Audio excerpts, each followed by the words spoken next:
And good morning, everyone. Welcome to Sports Shorts Daily, presented by LaBear's Casino. Ronnie Rance alongside Tommy Krysan. TK coming to us this Friday from Tremonti's Meat and Seafood, the home of the best boiled crawfish in Baton Rouge. And we're coming to you from the Louisiana Sports Hall of Fame studios as well. We will be I'll be up at LaBear's tomorrow night for an event on Saturday night.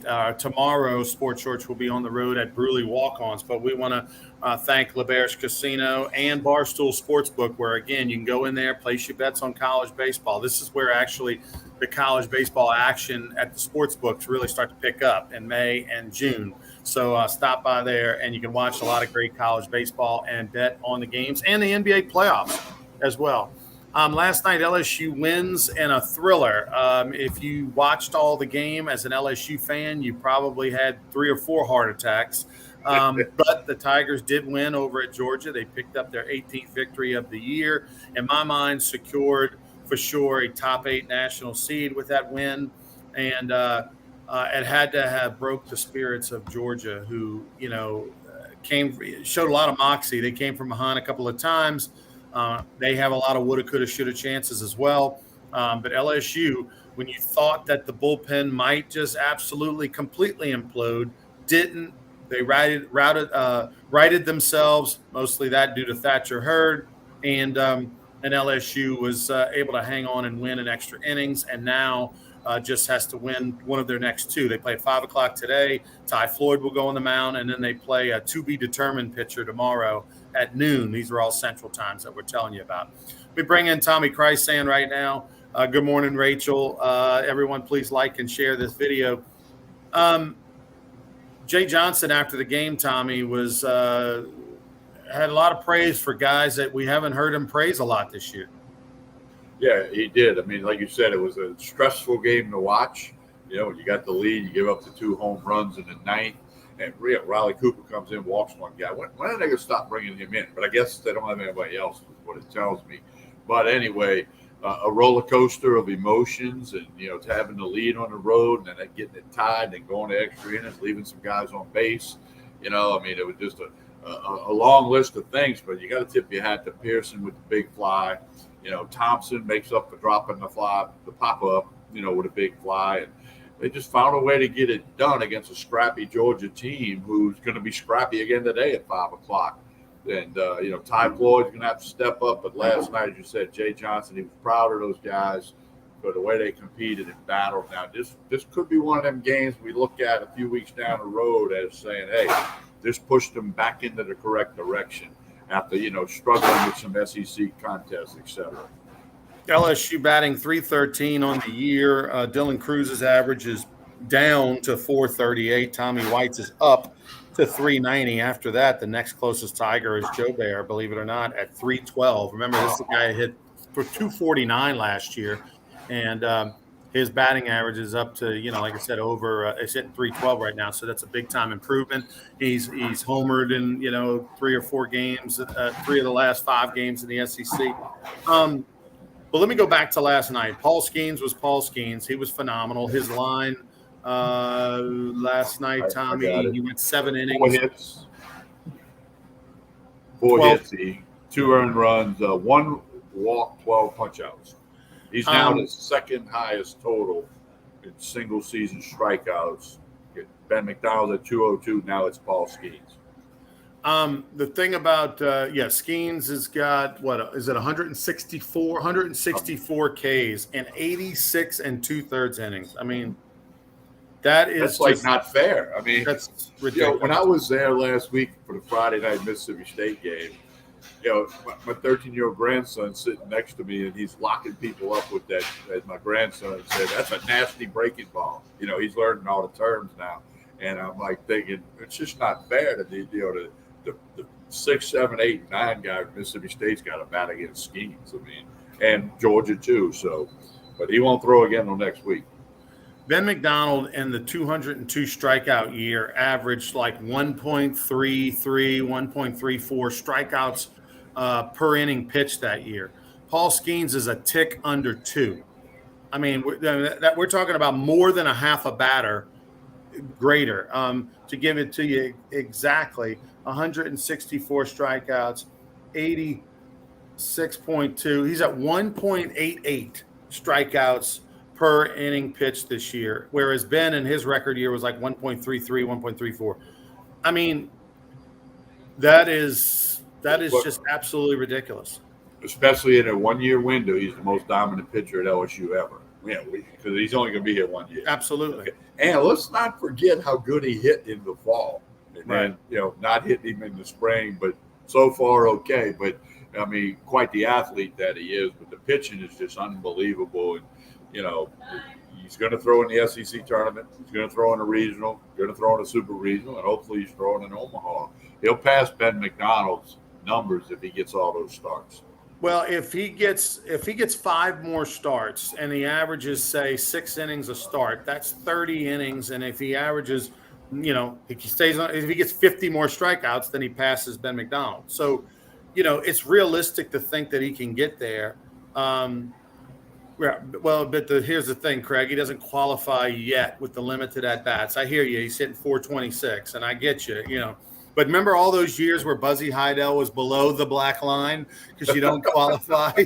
Well, Travinsky's still below the black line. Eventually, he'll get enough at bats to get up to the. But he has been. Craig makes the point. What I'm going to add to his point. Travinsky's been very good in the last bunch of weeks. Fantastic. And pitched and played first base the other day. I mean, he's a guy that 5 weeks ago you forgot he was on the team, and now he's having an impact. It's really incredible the improvement he's made offensively. And the thing that was impressive yesterday about the home run was the fact that he hit a breaking ball out of the ballpark. We know he can hit the fastball, but he hit a breaking ball out in a crucial situation, and that shows the maturation of his swing and his confidence right now and everything. It's amazing. You look at. He's only a junior, and he's sort of, in my mind, a little bit of a guy without a position. I know he's a catcher, but he's not good enough to play catcher at the professional level, okay? He's draft eligible this year. I don't know if he's considered a redshirt sophomore or if he's considered a junior. You'd have to look that up, TK. But the bottom line is he's got eligibility remaining. But he's hitting, and he's got tremendous power, and he's a big guy, so scouts are going to fall in love with that body, okay? Right. But he's a DH first baseman at the next level and an emergency catcher, I guess. But if he were to come back for LSU next year, you lose Beloso. You obviously have Tommy White at third, and you have Jones, who would either be a DH first baseman for you. And it just seems natural that Travinsky would be a DH first baseman option as well as a catcher option, but Neal or someone else is going to be your catcher. Travinsky's going to be more of your backup catcher if one of the, somebody better defensively gets hurt. And then we haven't even mentioned Milazzo. I know Milazzo would like to sign. I know he probably thinks he's going to get either drafted or offered a professional opportunity, and I would think he would take it.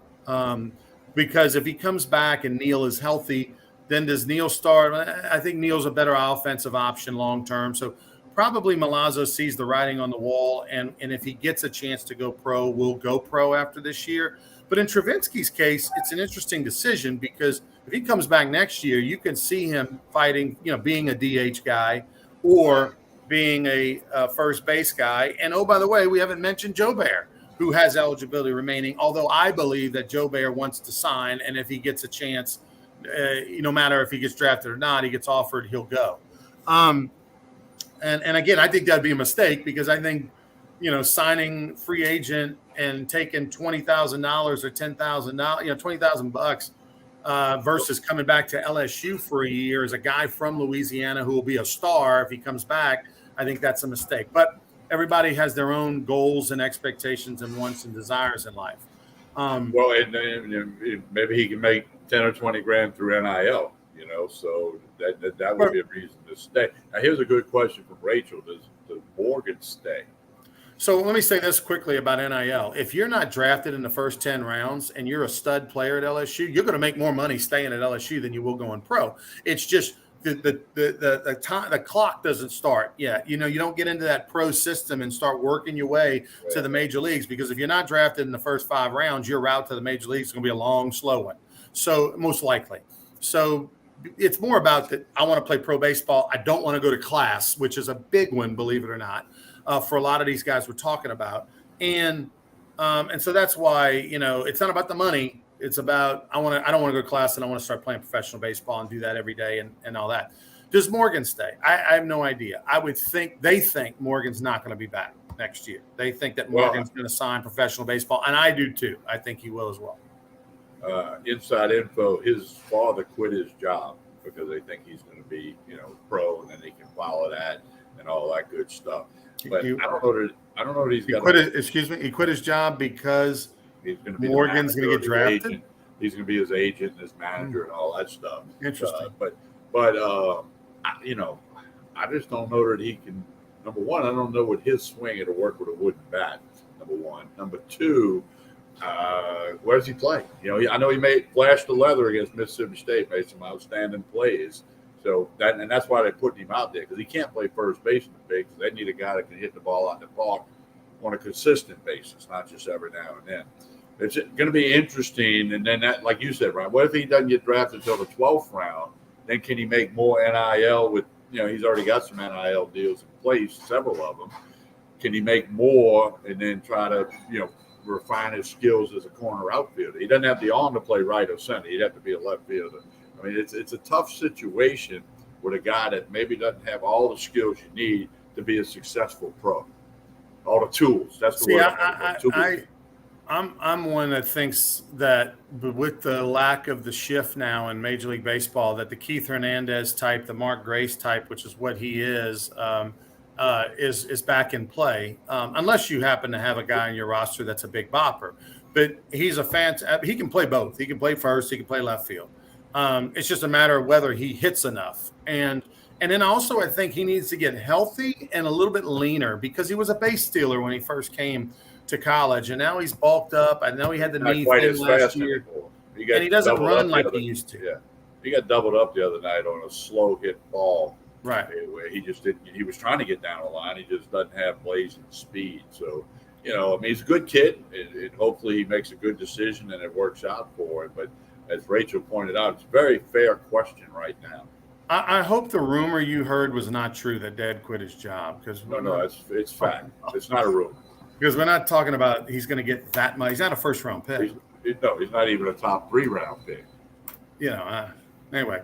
All right, so last night, Thatcher Hurd, okay, you got good with the bad. Thatcher, I'll give him credit. He showed something he hadn't shown all year, other than maybe in the Texas game. Because remember in the Texas game and back in late February, he had a bobble in the second inning or third inning, and it looked like he was going to leave the game, and then he gutted up and he went like 4 2/3 or something like that. So he showed some moxie in a tough situation on the road there. And we all thought, okay, this is the Thatcher Hurd that we knew we were going to get. We heard we were going to get, and we have it. But last night, he goes in there, and in the 9th inning, he gives up 2 solo homers to tie the game and to force extras. LSU had a 2-run lead in the 9th inning. He gives it up. And on the one he gave up, the tying homer, he missed his location by 16 inches. They were trying to go fastball, middle away, and that's a whole nother thing. If you notice, if you're really next level baseball, watch the catchers. They just pretty much set up down the middle. Clearly they're trained that way. They don't really go way out on the corners or way in on the corners. It's more of a middle. But that said, Thatcher Hurd missed his location, and he threw a fastball up and in and made it easier than throwing it down and away, which is what they were kind of trying to do. But he could have just imploded right there, and he didn't. He got out of the inning, and then he gutted up, and he wound up going 5 innings, gave up 3 hits, 2 earned runs, struck out 5, but more importantly, Tommy, I think only walked 1. And that is something that him and the LSU bullpen has struggled with lately, particularly the fact that he went 5 innings in a crucial, tight situation, only walked 1, and ended up getting the win. Well, it's right here, Ryan. This is what's going to help. If it's going to help, it's going to help Hurd right here, in that he gave up the 2 homers, but then he persevered and he threw 48 strikes out of 71 pitches. So he threw the ball over the plate. Okay. And I think the confidence thing, I was talking with some guys last night, and at this point of the season, confidence in the mental thing is really a big part of it. These guys can pitch, they can throw strikes, they know what they're doing. They're playing at LSU in the SEC. So if the mental thing can come around, quit thinking, just throw the ball over the plate, to execute the pitch that's called, Right. And so this could push Hurd into this category of where they might could count on him for 4 or 5 innings, be it a starting role or a relief role going forward into the postseason. Well, we obviously are hoping that's the case. Yes, but I'm saying if it is, that's great news. right. But Coach Bertman, his philosophy was in order to count on a guy, as a reliever, he's got to give you a good start. He's got to give you a good outing 4 out of every 5 times. As a starter, 3.5 to 4 every, at least 3 out of every 5 times because you got to know what you're getting. And unfortunately, those analytics we don't use anymore. We see a guy give 1 outing, maybe 2, like Thatcher Hurd a couple weeks ago. He pitched good 1 inning or 2 against Nichols, and then he pitched 2 innings on the weekend against Auburn or something. We're like, okay, he's fixed. And then clearly he wasn't. So, again, it's more hope than, look, it's in there. The guy throws 96 miles an hour. It doesn't look on TV like he's got the greatest slider in the world, but a lot of guys swing and miss on it. So because he's got the 96 mile an hour heater. So he's got the stuff, he's got the size, he's healthy, all that. It's just consistency. Can he consistently do it? And hopefully last night where he had tremendous disappointment. I mean, that's the kind of inning where you walk back to the dugout and nobody's telling you good job. I mean, you walk into the dugout by yourself, you put your glove down, you sit on the bench. I just might have lost a game for us. But he was able to bounce back and show grit and determination and hang on and hold the rope, and he finished stronger than he started. So congratulations to him. And again, hopefully that's good. Pearson hit his first home run of the year. The guy hit 8 or 9 last year as a freshman and batted .299. Good to see him come off the bench in a giant spot in a tie game, hit a 2-run yaya. Joe Bayer, which we mentioned, 3 hits, his average is going up. Jordan Thompson, 2 homers to the opposite field. The wind's blowing out that way. He gets it up in there. Of course, he drops the fly ball on the infield. We know the wind was blowing, blah, blah, blah. But Thompson was fantastic and is underrated as a hitter. And he's underrated and I think, Tommy, if we can look at the season stats, I know Beloso hit his 10th home run the other day. And I think now with the 2 homers, Thompson's got double-digit homers as well. Like 6 guys with double digits. Let me see here. I don't have my glasses, so give me a sec. I'm looking it up. Cruz, White, Dugas, Joe Bear. 11. He's got 11 homers. So you've got 11 home. That's 6 guys with double-digit home runs. And there's, as far as home runs are concerned, there's Joe Bear's got 9. He's going to join the club. And the next guy that has a chance is Morgan's got 6. That might be a little bit harder to get. I'm trying to see if anybody's sniffing. Travinsky, I think, got 6. But the way he's hitting, who knows? So, you got 6 guys with 10 or more homers, and you're going to have 7 because Joe Bear's going to get his 10th at some point.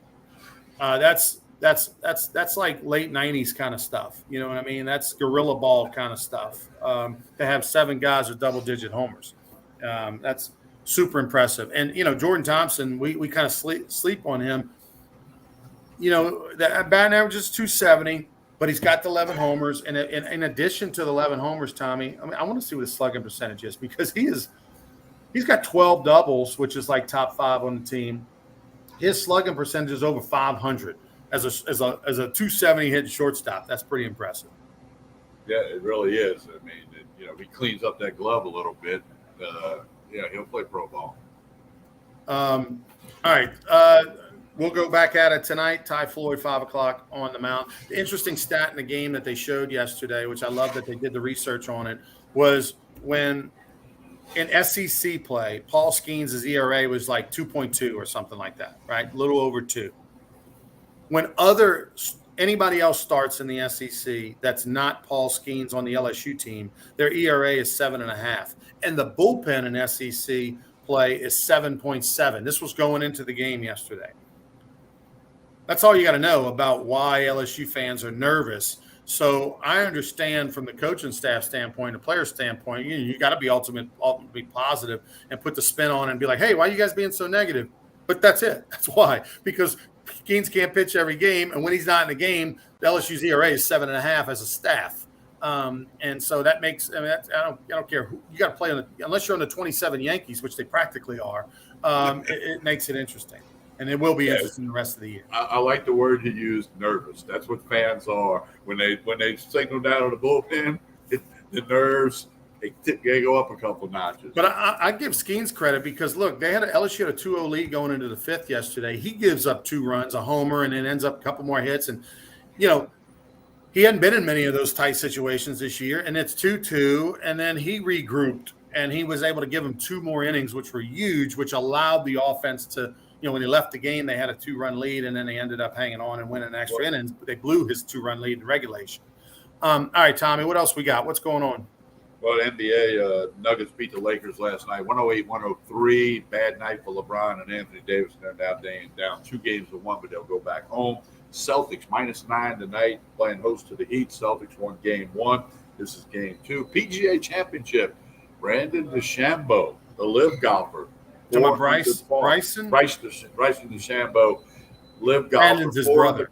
Yeah, he tees off at 1:30 today. I watched a little coverage this morning on the ESPN app. So the PGA Championship, a tough golf course, as you would think for a major. I'm surprised you're not in Rochester, New York, Ronnie. You hadn't missed many things in the last 12 months. And then, of course, don't forget LSU softball, Tiger Park, 5 o'clock today against Prairie View from the SWAC. So we'll see Beth Arena's team get. If they win, they play the winner of the Raging Cajuns in Omaha at a time to be determined tomorrow out at Tiger Park. Tell the Larry Nance story. I mean, the Jim Nance story. Jim Nance, the TV announcer. Last week, the LIV tournament, there was TV coverage on CW, which is one of these channels. There's a million channels out there. Well, they went to a playoff, and the broadcast cut off. The viewers did not get to see what happened in the playoff and who won, okay?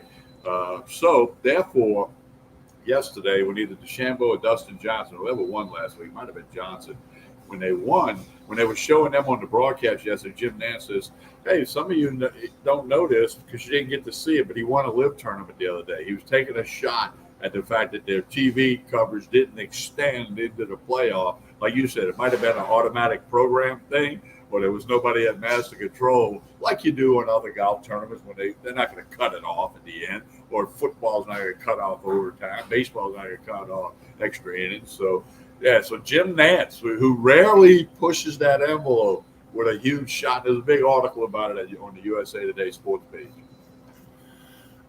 Speaking of DeChambeau, did you see the video of him hitting the other golfer in the tee box with a drive? He hit an errant tee shot, and they yelled 4, and the other golfer crouched down, and the ball hit him like in the back or in the side, in the air. I mean, you never see that on the PGA Tour. No, you see that out at Beaver Creek, but you don't see that on the tour. But what's impressive is he did that, and he still was leading the golf tournament at the time. You know what I mean? Like that's pretty impressive. What else is happening in the world of sports before we get out of here? That's about it. Don't forget Rougarou. Get your merchandise, get your tickets. A lot of social media stuff kicking up. Follow the Rougarou on social media, Facebook, Instagram, Twitter. Tickets and merchandise. Hey, 2 weeks, Tuesday night, May 30th, season opener. Pete Goolsbee Field in Baton Rouge. We're going to get you a whole lot more details. And we got plenty of promotions and events coming up, as you know, Ronnie, and getting fired up. A lot of people starting to get excited about the Rougarou. Yep, season opener will be here very soon. So mark your calendar, May 30th. We play the 30th, the 31st, and the 1st. All the games start at 7 o'clock at Pete Goolsbee Field downtown. Go ahead, Tommy. Tell us about Tremonti's got Wagyu beef jerky now. It's like $17 a pack, okay? Because Wagyu is the best meat you're going to put in your mouth. They got that. Not to mention, got boiled crawfish at 3 o'clock today. Not more than a couple of weeks left of that. But they got the Corazon tequila, special bottles. I mean, you can't beat that. All the wine and the whiskey. Lunch special today, fried catfish with crawfish etouffee on it. Still getting crawfish. A couple of more weeks on that. Tremonti's Meat and Seafood on Jefferson Highway, right down the street from Parkview Baptist Church and School. Stop by. You'll be glad you did. All right, for Tommy Christ and I'm Ronnie Rance. Don't forget to tune in tomorrow for Sports Shorts Radio. We'll be live from the Bruley Walk-Ons from 10 until noon on 104.5 ESPN Baton Rouge. Please like and share this video. And big concert tomorrow night. Brian McKnight in concert over at LeBair's Casino. So we will see you there. Have a good one, everybody.